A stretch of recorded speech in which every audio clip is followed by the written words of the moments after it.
اعوذ باللہ من الشیطان الرجیم بسم اللہ الرحمن الرحیم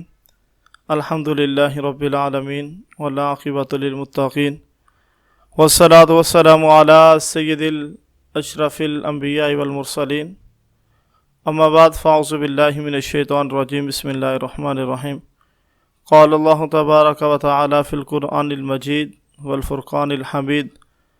ولا تقولوا لمن يقتل في سبيل الله اموات بل احیاء ولکن لا تشعرون صدق اللہ العظیم وبلغنا رسولہ النبی الکریم الامین ونحن علی ذلک لمن الشاہدین والشاکرین والحمد للہ رب العالمین الصلاۃ والسلام علیک یا سیدی یا رسول اللہ وعلی آلک وصحابک یا سیدی یا حبیب اللہ۔ خالق کائنات نے قرآن مجید فرقان حمید کے اندر یہ آیات مبارکہ نازل کی، وَلَا تَقُولُوا لِمَنْ يُقْتَلُ فِي سَبِيلِ اللَّهِ أَمْوَاتٌ، جو لوگ میرے رستے کے اندر مارے جائیں، شہید کر دیے جائیں، قتل کر دیے جائیں، انہیں مردہ گمان نہ کرو، بل احیاء، بلکہ وہ لوگ زندہ ہیں، وَلَٰكِن لَا تَشْعُرُونَ، تم لوگ ان کی زندگیوں کا سمجھ نہیں سکتے، تمہیں ان لوگوں کی زندگیوں کا شعور نہیں ہے۔ سامعین کرام، اس آیات مبارکہ کے اندر خالق کائنات نے شہیدوں کا ذکر کیا ہے، یعنی کہ وہ لوگ جو اللہ کے رستے کے اندر مارے جائیں، شہید ہو جائیں، جو اپنی جانوں کا نذرانہ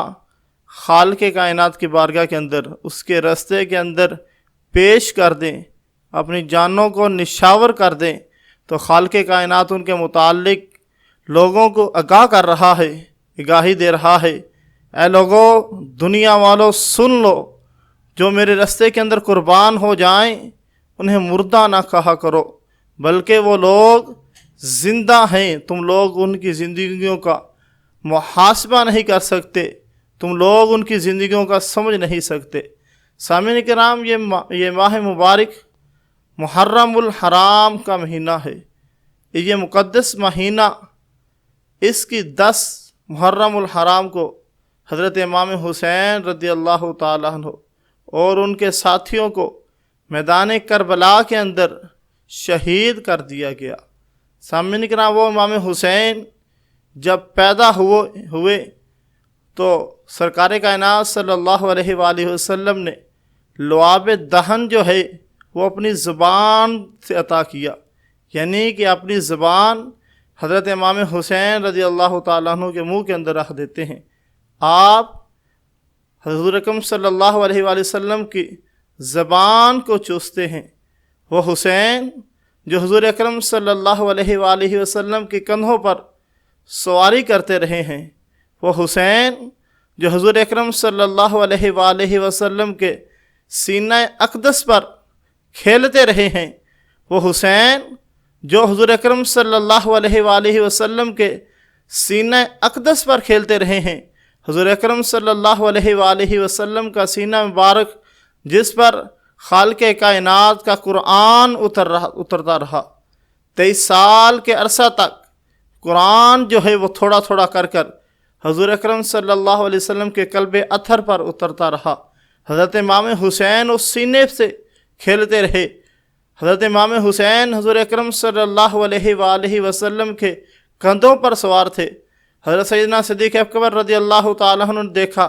تو کہنے لگے، یا رسول اللہ، سواری کتنی سونی ہے۔ حضور اکرم صلی اللہ علیہ وسلم نے فرمایا، ابوبکر صدیق، سواری کو تو دیکھتے ہو تو سوار کو نہیں دیکھتے سوار کتنا سونا ہے۔ سامعین کرام، جس کی شان حضور اکرم صلی اللہ علیہ وآلہ وسلم بیان کریں، ان کا مقام و مرتبہ کیا ہو سکتا ہے، جن کے متعلق حضور اکرم صلی اللہ علیہ وآلہ وسلم نے فرمایا، حضرت امام حسن اور حسین جو ہیں وہ جنت کے نوجوانوں کے سردار ہیں۔ سامعین کرام، سب لوگ جنت کے اندر جائیں گے اور سب لوگوں کے جو سردار ہوں گے جنت کے اندر، وہ حضرت امام حسن حسین رضی اللہ تعالیٰ عنہ ہوں گے۔ حضور اکرم صلی اللہ علیہ وآلہ وسلم نے فرمایا کہ جو دنیا کے اندر جو پھول ہے وہ حضرت امام حسن اور حسین رضی اللہ تعالیٰ عنہ ہیں۔ صحابہ کہتے ہیں کہ جب حضور اکرم صلی اللہ علیہ وآلہ وسلم کا دنیا سے ظاہری پردہ ہو گیا، آپ دنیا سے رخصت ہو گئے، تو ہم حضور اکرم صلی اللہ علیہ وآلہ وسلم کے دیدار کی خاطر تڑپتے تھے۔ حضور کا دیدار نصیب نہیں ہوتا تھا۔ ہم لوگ حضرت امام حسن اور حضرت امام حسین کی زیارت کر لیا کرتے تھے، اور ہمیں اس طرح ہوتا تھا جس طرح ہمیں حضور اکرم صلی اللہ علیہ وآلہ وسلم کو دیکھ لیا۔ صحابہ فرماتے ہیں حضرت امام حسن حضور اکرم صلی اللہ علیہ وآلہ وسلم کے سر سے لے کر ناف تک مشابہ تھے، اور حضرت امام حسین ناف سے لے کر پاؤں تک حضور اکرم صلی اللہ علیہ وآلہ وسلم کے مشابہ تھے۔ یعنی کہ ہم جب دونوں کو اکٹھا کھڑا کرتے تو اس طرح معلوم ہوتا کہ جس طرح حضور اکرم صلی اللہ علیہ وآلہ وسلم کھڑے ہیں۔ سامعین کرام، حضور اکرم صلی اللہ علیہ وآلہ وسلم نے ان کی شہادت کی جو خبر جو ہے آپ کے بچپن کے اندر ہی سنا دی۔ آپ کی ایک لونڈیا غلامہ نے آ کر عرض کی، یا رسول اللہ صلی اللہ علیہ وسلم، حضرت ام فضل آپ کے بارگاہ کے اندر حاضر ہوئیں۔ حاضر ہو کر عرض کرنے لگی، یا رسول اللہ، میں نے ایک عجیب خواب دیکھا ہے، آپ کے جسم سے ایک گوشت کا ٹکڑا کاٹا گیا اور میرے جھولی کے اندر ڈال دیا گیا۔ حضور اکرم صلی اللہ علیہ وسلم نے فرمایا، میں فضل پریشان نہ ہو، یہ تو خواب خوشخبری والا ہے، ان قریب فاطمہ کے ہاں بچہ پیدا ہوگا، اور جو بچہ جو ہے وہ کھیلنے کے لیے تمہاری گودی کے اندر دے دیا جائے گا۔ حضرت ام فضل فرماتی ہیں کہ ان قریب کچھ عرصہ گزرا، حضرت فاطمہ سلام اللہ علیہ کے گھر ایک بیٹا پیدا ہوا جس کا نام حضور اکرم صلی اللہ علیہ وسلم نے حضرت امام حسین علیہ السلام رکھا، اور اس کو کھیلنے کے لیے مجھے دے دیا گیا۔ وہ جو خواب جو ہے وہ پورا ہوا۔ سامعین کرام، وقت گزرتا گیا، حضور اکرم صلی اللہ علیہ وآلہ وسلم کا وفات ہو گئی۔ حضور صلی اللہ علیہ وسلم اس دنیا سے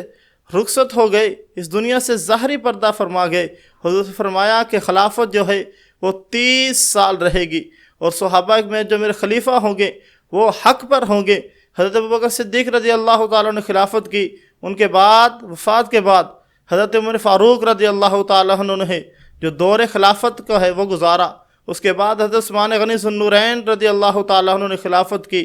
آپ کو بھی شہید کر دیا گیا۔ اس کے بعد حضرت علی المرتضیٰ شیر خدا کرم اللہ تعالیٰ وجہ الکریم نے جو ہے خلافت کی، اور آپ کو بھی شہید کر دیا گیا۔ اور اس کے بعد حضرت امام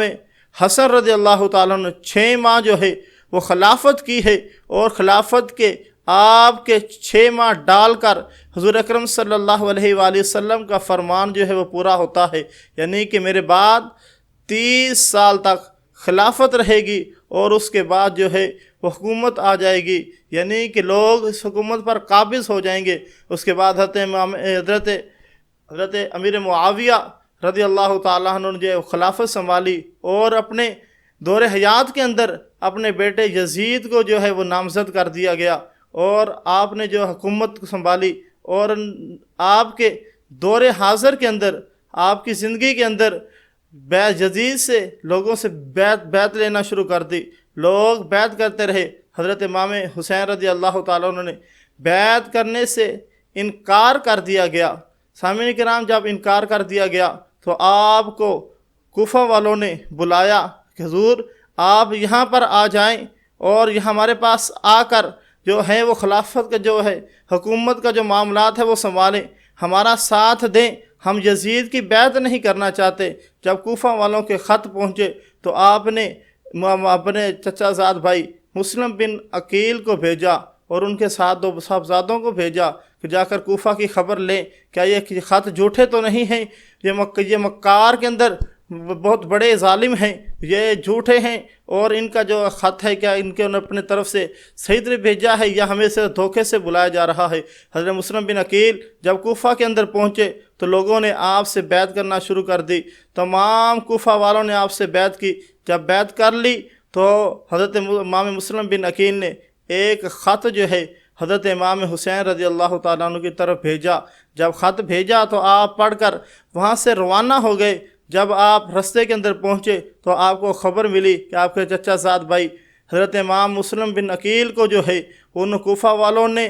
قتل یعنی شہید کر دیا ہے، آپ وہاں سے واپس نہیں لوٹے۔ صحابہ کہنے لگے حضور آپ یہاں سے واپس لوٹ جائیں، اور تو حضرت امام حسین رضی اللہ تعالیٰ عنہ نے کہا کہ اب میں جس راستے کے اندر نکل چکا ہوں یہاں سے واپس نہیں لوٹا جائے گا۔ جب آپ میدان کے اندر پہنچے تو آپ کی سواری جو ہے وہ جہاں پر رک گئی، وہاں سے آگے نہیں چل رہی تھی، اور وہاں پر پتہ کیا یہ کون سی جگہ ہے، پوچھنے پر بتایا گیا کہ یہ جگہ میدان کربلا ہے، تو آپ سمجھ گئے کہ یہ میری آخری آرام گاہ ہے۔ آپ کو وہاں پر شہید کیا گیا، آپ کے ساتھیوں کو شہید کیا گیا۔ جب تمام ساتھیوں کو شہید کر دیا گیا تو آپ نے کھڑے ہو کر خطبہ ارشاد فرمایا کہ اے لوگو،